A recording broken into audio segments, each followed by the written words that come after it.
Hello, I'm Richard Rosenberger, Superintendent of Anderson School District 2. I have been here for 4 years now. We're starting our 5th year.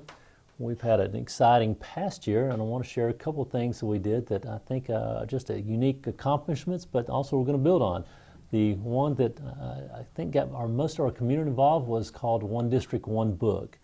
It was an initiative that we used to encourage not only our students to read, but to get our community involved, and also to increase reading proficiency for our kids. We all read one book, and it was called Humphrey the Hamster.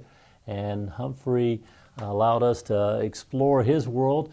At the same time, our school board, our parents, our community got involved by allowing them having stickers at their sites. And these stickers, the students would go to the businesses, and the business would ask them questions. If they knew the answer about Humphrey, they would get a sticker for some more incentives to keep reading. It was a very powerful part of our school year, and we're going to build on it. This year, that was all for elementary, but it included having siblings from the secondary come down and read with them. It also, we're going to also explore using their middle school, doing another book this year. So we'll have middle school and elementary doing a One District, One Book, and I think we'll continue to see a large impact with this program. The other initiative that we began last year was called the Bears Initiative. This is a program where we're looking at creating more internships in our district. We have pushed more and more for our businesses to have our kids come out there and do internships, but I think there's been some hesitation, liabilities, other issues involved. But we know if our kids are not putting their hands on work, they're not gaining that skill set they're needed to be productive. So we created last year a internship program. It involved transportation, child nutrition, technology, and maintenance, where we had a student from each of these areas do an internship. They not only received credit for that class, but they were paid by this internship. Even further, we have more of our community starting to say, well, we might be interested in using these interns as well too. So now we do have some of our kids going out in businesses. Again, they're getting class credit, but they're also gaining some income and gaining some extra skills that they know that will be beneficial as they move forward. What are the skills? We have one young man in IT that did this for us. Now he's actually working for us again in the summer. He's chosen to do a computer science or computer technology program as he pursues that career at Tri-County Tech. So that's made the difference. If anything else, sometimes we get soft skills, and that means we show up on time. That means we work together with other people. So we've been very pleased with the program. We think it's going to continue to build. We have a lot of interest from our students because they have to get some skill sets. Otherwise, many of them are graduating from high school, not really sure how they're going to pay for college, where they're going to go to college, is college even necessary, and not even having a whole lot of skills from their classwork to go into the workforce. So until we can better prepare them, we're not truly getting them college and career ready. This is a great program and a great way to make that happen a bit faster. So we're thankful, and I think it's going to continue to grow this year. Last year was our first year to go to a one-to-one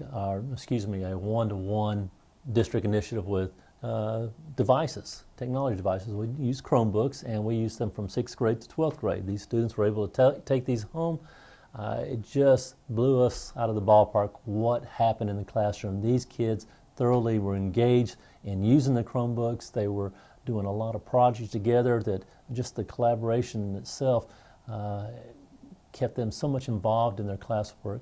Now we're adding 3rd through 5th grade coming up this year. So now 3rd through 12th grade will have their own individual Chromebooks. Really excited. It's a new way of teaching.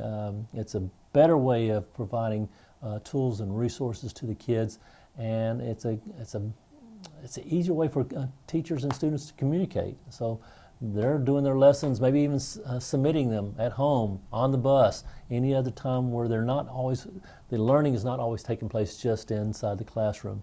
So we're looking forward to the difference that these devices will make in our learning process, and we know that our kids are going to enjoy experiencing being a Google district even more so this year. This coming year, we've started some transition last year, and we'll be making the completion this year. One of them is we've changed one of our school sets around. We had one of our elementary schools went to sixth grade. We've moved those sixth graders from Wright Elementary to the middle schools, and we've added more classes to Wright Elementary. So we're excited that we've grown up a part of our district that's kind of in a very rural area. Now we'll have more impact as far as gaining more students in the classroom, and we know that they're going to thrive by having actually 2 classes per grade as opposed to only 1 class per grade, which served in the past several years. Last year we also cleared out 2 acres of our property to allow our Ag Ed class to come in and use that for farming. This has been a neat experience for them. We've provided them more ground to do that, and we're actually growing corn and watermelon and tomatoes and cucumbers, and the kids are taking that part of the experience. So they have the actual time now, just not only to be learning in classroom, but to work out there in the fields to produce crops, to learn how that process does work. Our Ag Ed program also has purchased a sawmill. Not only do we clear out these areas for our students to produce crops, but we have purchased more property that are full of woods, and we will be using that as another classroom so our kids can work with this sawmill and creating lumber for projects and building some of the things with their own hands. Again, not necessarily a direction that they will be going into agriculture education, but providing some skills that they will need as they take that next step in life. Very grateful and thankful that that's an opportunity that will be there for them. We are creating a program. We know it's important that we grow our own leaders as we continue to look to serve our staff and our community. We have to have leaders that are going to be strong instructional leaders. So one of the goals from last year is to create an academy for aspiring leaders. That is in place this year. We're excited that we have about 12 to 15 candidates who will be in this program. It's a full year course that they'll be working through some of our leaders currently in our district. But by the end, we know that they'll be gaining some skills and some knowledge background that allow them to explore different ways that they can be leaders. Hopefully in our district, but regardless, they will be more equipped leaders as they go forward. One thing that we're really excited about in the next week or so is we will be honoring a group that had a high school up until about 1969, but no longer have a high school, and that was Gear Gant. Gear Gant was the black high school in Belton in the Honeypath area. And now it is, that building is Belton Middle School. There has been nothing there at Belton Middle School that has recognized that there was a former high school there. So we have put together a marquee and a design that honors those that went to Gear Gant. They were the Gear Gant Hornets, and we will be having a celebration and a ceremony to recognize the folks, because we all want to remember, where do we go to high school? Where's that building at? And now they will have that opportunity. As a side note, the final year of Gear Gant High School was when they won the state football and basketball championship. So we do have a banner that's already been placed in the gym at that school to honor that group too as well. So I know they're very excited to come by and say, hey, this is where we went. And I know there's a lot of pride involved in celebrating your roots. So we're excited for them. Just recently, our school board approved the construction of a new building. It would be athletic, weightlifting, and wrestling building. Our weightlifting room has just been outgrown. We serve so many kids, and it's not a athletics as much as it's for a classroom. We have a lot of our kids in these PE classes and health classes that need a larger space, and so this building will begin construction in 1st of August. We're very excited about it. It's about $1.7 million project. It will be completely paid for by the sales tax, so we're very excited. It takes no funds away from our general fund revenue. We hope to have that in place by the middle of next summer. Not only does it provide extra classrooms for those students and extra space for our kids coming out there, but it creates more space in our existing high school. So By doing that, we're opening doors for a program. We're already exploring the introduction of manufacturing. We didn't have space for that previously. Now we'll have space to have programs that we know will serve a greater need for our population that we have. Very excited about this building, and we hope to break ground shortly in the next couple of weeks. Anderson School District 2 is made up of 7 schools. We have 1 high school and 2 middle schools, and then we have 4 feeder elementary schools. It is a very strong community-based school district. Our community supports this and their schools like none other. They love to be able to be a part of all of our programs, whether it's athletics, the arts, the academics, and just being part of parent involvement.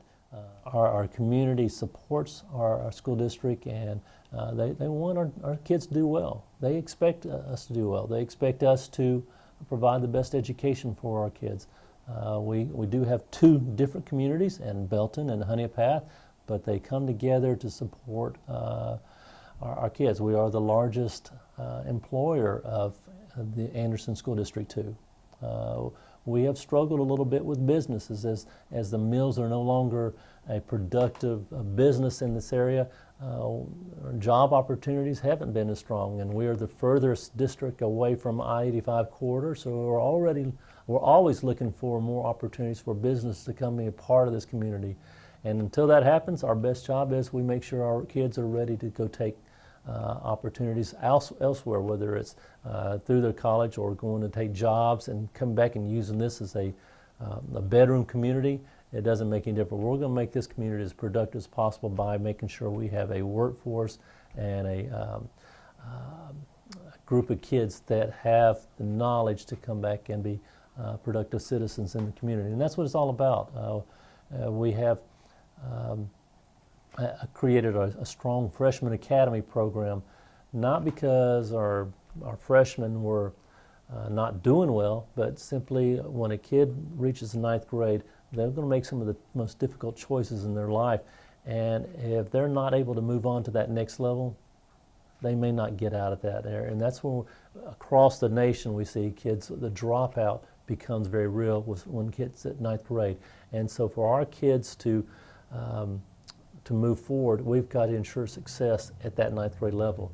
This past year, we finished with only 3 kids, only 3, not completing 9th grade.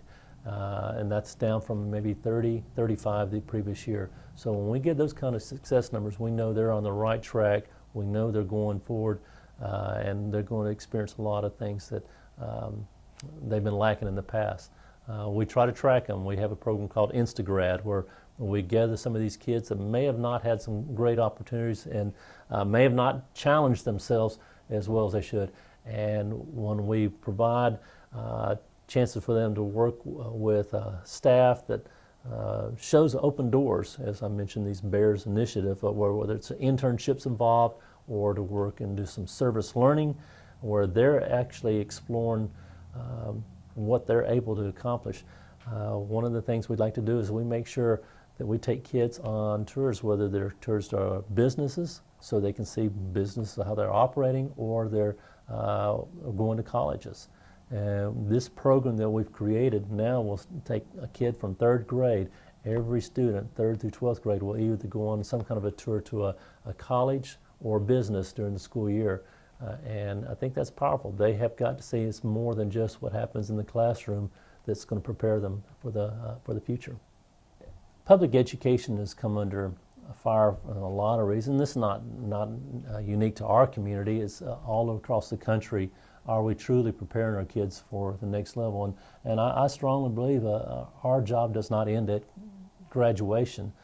If our kids are not ready to move forward, if they're not able to be productive citizens in society, then I'm not sure we've done the best service for them. How is that changing? Well, I think we're starting to slowly see us move away from more of that Carnegie unit where they sit in class, they gain information, which is very valuable, and they have to have it. That's part of our standards that we test them on that shows that we are ready, that they are able to be successful in college. We do our Work Keys programs, determines how they can go into the workforce and show that they have a certificate saying, I can do these skills.